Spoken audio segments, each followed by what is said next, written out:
எல்லா தமிழ் மக்களுக்கும் என்னுடைய வணக்கம்.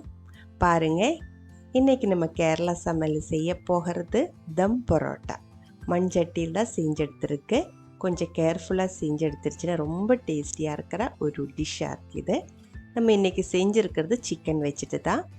ரொம்ப டேஸ்டியாக இருக்கிற இந்த ஒரு ரெசிபி எப்படி செய்யலான்னு பார்த்துட்டு வரலாம். அதுக்காக முதல்ல நமக்கு கொஞ்சம் சிக்கன் ஃப்ரை தேவைப்படுது. எந்த டேஸ்ட்டில் வேணாலும் நீங்கள் கொஞ்சம் சிக்கன் ஃப்ரை பண்ணி எடுத்து வச்சுக்கோங்க. கூடவே குழம்பு கறி ரெடி பண்ணும்போது கொஞ்சம் கிரேவியாக ரெடி பண்ணிக்கோங்க. லூஸாக இருக்கிற கிரேவியாக ரெடி பண்ணணும். நம்ம இது பரோட்டைக்குள்ளே ஊற்றி ரெடி பண்ணும்போது அது நல்லா ஊறி கிடைக்கணும். அதனால கொஞ்சம் கிரேவியாகவே ரெடி பண்ணி எடுத்துக்கோங்க. இது நான் தேங்காய் பாலில் ஊற்றி கேரளா ஸ்டைலில் ரெடி பண்ணி எடுத்த ஒரு கறி தான். ரெசிபி நம்ம முன்னாடி அப்லோட் பண்ணியிருக்கு, பார்த்துக்கோங்க. கூடவே வேண்டியது பரோட்டா. 6 பரோட்டா நான் இங்கே எடுத்துருக்கு. 2 சட்டியில் ரெடி பண்ணுறேன். ஒரு சட்டியில் 3 லேயர் வச்சுட்டு அந்த மாதிரி 2 சட்டி ரெடி பண்ணுறேன். அதனால 6 பரோட்டா நான் இங்கே எடுத்து வச்சுருக்கேன். அடுத்தது ஒரு பெரிய வெங்காயம் கருகி போகாமல் வறுத்தெடுத்துக்கோங்க. கூட கொஞ்சம் கேஷ்யூ நட்டும் ரெய்சின்ஸும் வறுத்தெடுத்து வச்சுக்கோங்க. வறுத்த சிக்கன் கூட சேர்க்கறதுக்கு கொஞ்சம் வெங்காயமும் தக்காளியும் கட் பண்ணி எடுத்து வச்சுக்கோங்க. முட்டை வேக வச்சது, கொஞ்சம் கொத்தமல்லி இலை, அதுவும் ரெடியாக இருக்குது. அடுத்தது வாழை இலை ஸ்டவ்வில் இல்லை அடுப்பில் வச்சு கொஞ்சம் சூடு பண்ணி எடுத்துக்கோங்க, கிளியாமல் இருக்கிறதுக்கு. இது எல்லாமே இப்போ ரெடியாக இருக்குது. இப்போ நம்ம தம் பண்ண ஆரம்பிச்சுக்கலாம். ஒரு மண்சட்டி எடுத்துக்கோங்க, கொஞ்சம் நெய் ஊற்றிக்கோங்க, ஒரு டீஸ்பூன் அளவுக்கு. அதுக்கப்புறம் நல்லா தடவி விட்டுக்கோங்க. நம்ம சூடு பண்ணி எடுத்து வச்ச வாழை இலை 2 சின்ன பீஸ், அந்த சட்டிக்குள்ளே கரெக்டான அளவு பார்த்து 2 சின்ன பீஸாக கட் பண்ணி அதுக்குள்ளே வச்சுக்கோங்க. அதுக்கப்புறம் முதல்ல ஊற்ற வேண்டியது சிக்கனோட கிரேவி. பீஸ் இப்போ சேர்க்க வேண்டியதில்லை, கிரேவி மட்டும் ஊற்றிக்கோங்க. கொஞ்சம் அதிகமாக ஒரு அரை கப் அளவுக்கெல்லாம் கிரேவி முதல்ல ஊற்றிக்கோங்க. கிரேவி கம்மியாயிடுச்சுன்னா நம்ம அடியில் சூடு வைக்கும்போது அடி பிடிக்கிறதுக்கான சான்ஸ் இருக்குது. கிரேவி ஊற்றினதுக்கப்புறம் முதல்ல ஒரு பரோட்டா எடுத்து அந்த கிரேவியில் அமர்த்தி வச்சுக்கோங்க. கிரேவி உங்களோட இஷ்டத்துக்கு தகுந்த மாதிரி இன்னும் கொஞ்சம் அதிகமாக வேணும், பரோட்டா ஃபுல்லாக கிரேவியில் அப்படியே அமுங்கி இருக்கணும் அப்படின்னா இன்னும் அதிகமாக கூடி கிரேவி ஊற்றலாம். இதுக்கு மேலே சிக்கன் கறியோட பீஸும் கிரேவி ரெண்டுமே நம்ம முன்னாடி சொன்ன மாதிரி உங்களுக்கு எவ்வளோ குவான்டிட்டி வேணுமோ, எவ்வளோ கறி சாப்பிட்றது தேவைப்படுமோ அதுக்கு தகுந்த மாதிரி நிறைய ஊற்றிக்கோங்க.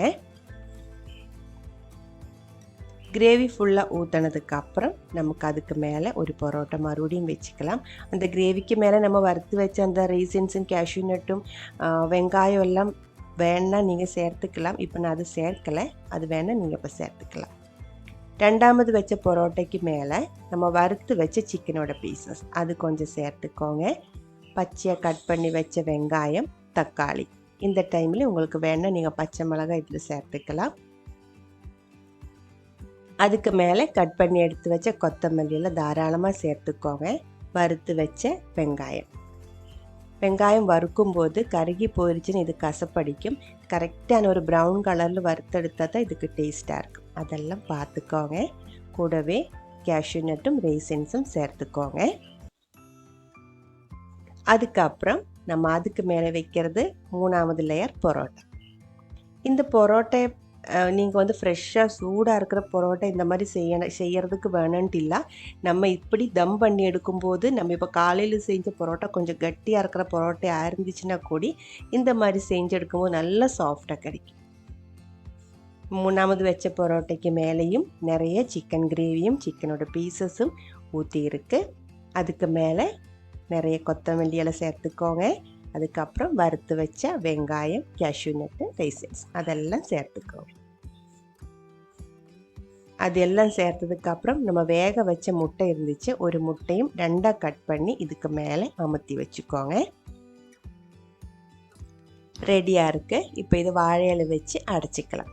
ஒரு சின்ன பீஸ் வாழையெல்லாம் இதுக்கு மேலே இதே மாதிரி உள்ளே இறங்குற மாதிரி நல்லா அமர்த்தி வச்சுக்கோங்க. அதுக்கப்புறம் ஃபுல்லாக கவர் ஆகிற மாதிரி ஒரு வாழையில மேலே வச்சு அந்த வாழையோட நூல் வச்சு நல்லா கெட்டி எடுத்துக்கலாம். நல்லா டைட்டாக கெட்டி எடுத்ததுக்கப்புறம் நம்ம இது அடுப்பில் இல்லாத ஸ்டவ்வில் வச்சுட்டு எவ்வளோ தீ கம்மி பண்ணி வைக்க முடியுமோ அந்த அளவுக்கு தீ கம்மி பண்ணி வச்சுட்டு தம் பண்ணி எடுக்கணும்.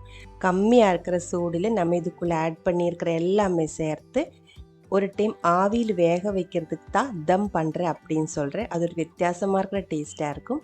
இப்போ நான் ஸ்டவ்வில் தான் வச்சுருக்கேன். ரொம்ப தீ கம்மி பண்ணி தான் வச்சுருக்கேன். 8 to 10 நிமிஷம் மேக்ஸிமம் வச்சா போதும். அதுக்கு மேலே வைக்கவே கூடாது. வச்சிருச்சுன்னா அடி பிடிச்சிடும். இப்போ நான் 2வது மண்சட்டியிலும் தம் பண்ணுறதுக்காக பரோட்டையும் சிக்கன் கறியும் லேயராக போட்டு ரெடி பண்ணி எடுத்துருக்கு. இப்படியெல்லாம் பார்க்கும்போது ரொம்ப ஈஸியாக இருக்கிற ஒரு மெத்தடாக இருக்குது இது அப்படின்னு தோணும். ஆனால் நம்ம இது கொஞ்சம் கேர்ஃபுல்லாக செய்யணும். இல்லை இருந்தால் நமக்கு அந்த டேஸ்ட்டில் கிடைக்காம போயிடும். அதுக்கான சில டிப்ஸ் நான் இப்போ சொல்லி கொடுக்குறேன். ஒன்று வந்துட்டு இது தம் பண்ணுற டைம். தம் பண்ணுறதுக்காக வைக்கிற டைம் 10 நிமிஷம் மேக்ஸிமம் ஆகணும். அதுக்கு மேலே ஆயிடுச்சுன்னா கண்டிப்பாக அந்த கிரேவி அடி பிடிச்சிடும். கிரேவி அடி பிடிச்சிருச்சுன்னா அந்த ஃபஸ்ட் லேயர் பரோட்டா கிரேவியோடு சேர்த்து அடி பிடிச்சிடும்.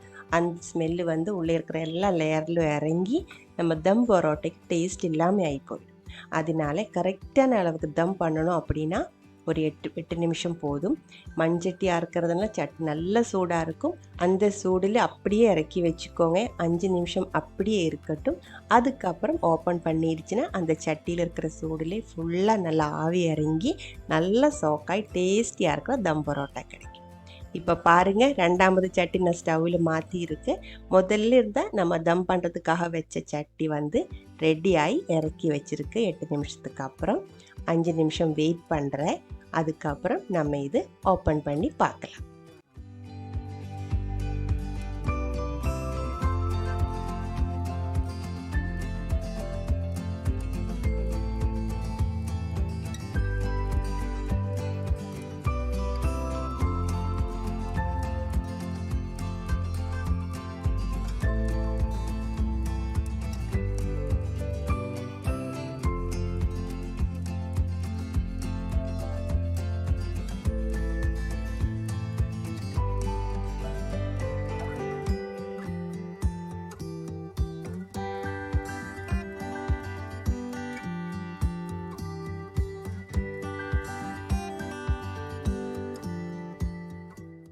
பரோட்டையும் நீங்கள் வீட்டில் ரெடி பண்ணி எடுக்கணும் அப்படின்னா லேயராகி கிடைக்கிற மலபார் பரோட்டையோட ரெசிபி நம்ம அப்லோட் பண்ணியிருக்கு. அதுவும் பார்த்துக்கோங்க. இந்த ரெசிபி பார்க்கும்போது நம்ம பரோட்டா ரெடி பண்ணோம், சிக்கன் கறி ரெடி பண்ணோம், சிக்கன் ஃப்ரை ரெடி பண்ணோம், ரொம்ப லாங்காக இருக்கிற ஒரு ப்ராசஸாக தோணும். அதுக்கு ஒரு ஐடியா இருக்குது. நம்ம இப்போ வீட்டில் சண்டே எல்லாம் சிக்கன் கறி ஃப்ரை எல்லாம் பண்ணுற டைமில் வெளியே இருந்து 2-3 பரோட்டா வாங்கிக்கோங்க. அப்போ வந்துட்டு நம்ம வீட்டில் இருக்கிற கிரேவியும் அந்த பரோட்டையும் சேர்த்து ஒரு மண்சட்டி இருந்துச்சுன்னா நம்ம வீட்டில் ஈஸியாக செஞ்செடுக்க முடியும். 2வது சட்டியும் நம்ம இப்போ ஓப்பன் பண்ணிட்டேன். இங்கே மலபார் சைட்லெல்லாம் சிக்கன் தம் பரோட்டா, மட்டன் தம் பரோட்டா, பீஃப் தம் பரோட்டா எல்லாமே சேர்த்து மிக்சட் தம் பரோட்டா இதெல்லாமே கிடைக்கும் ஹோட்டலில். இது இப்படியே சட்டியில் 3 ஒன்றா சாப்பிட முடிஞ்சு ஒன்றா சாப்பிட்டுக்கலாம். இல்லை இருந்தால் தனித்தனியாக பிளேட்டில் போட்டு சாப்பிட்டுக்கலாம். சைட் டிஷ் எதுவுமே தேவையில்லை. இந்த ஒரு தம் பரோட்டாவோட ரெசிபி உங்களுக்கு பிடிச்சிருந்தா கண்டிப்பாக ட்ரை பண்ணி பாருங்கள். அதுக்கப்புறம் உங்களோட கமெண்ட்ஸ் எல்லாம் சொல்லிடுங்க. இந்த சமையல் பிடிக்கிற ஃப்ரெண்ட்ஸுக்கு ஷேர் பண்ணி விட்டுக்கோங்க. நீங்கள் இதுவரைக்கும் நம்ம சேனலுக்கு கொடுத்துட்ருக்கிற சப்போர்ட்டுக்கு ரொம்ப ரொம்ப நன்றி. உடனே பார்க்கலாம் இன்னொரு ரெசிபியோட. அது வரைக்கும் வணக்கம்.